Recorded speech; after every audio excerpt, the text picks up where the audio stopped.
Happy birthday, Lolo in heaven. Hello mga beshi. I-share din ako mga beshi pag adto na mo sa menteryo sa lubong sa akong papa kay birthday niya mga besh. So kompleto ang family except sa akong manoy kay naman siya work og sa akong pag umangkon nga si Divine nga sad siya work dili sila ka excuse. So nangadto mi mga beshi amo na lang gilakaw gikan sa simbahan mga besh kay walking distance naman lang.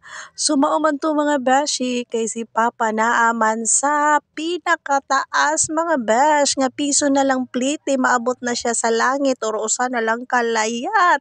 Diretso na siya kang San Pedro. So very taas jud mga beshi ang gibutangan sa akong papa mga beshi nga perti ka init diha.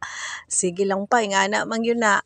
So mao to mga beshi gikatkat sa akong anak mga beshi og didto gadagkot mi og kandila og naghatod mi sa flowers nga among gipalit didto sa agianan.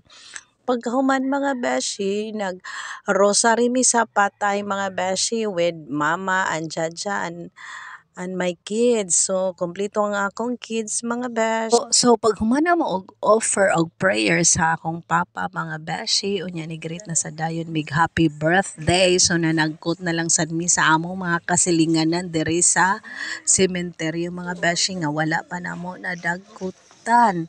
So mao ni mga besh ang ganap sa birthday sa akong Papa in heaven. Bye-bye mga beshi. God bless.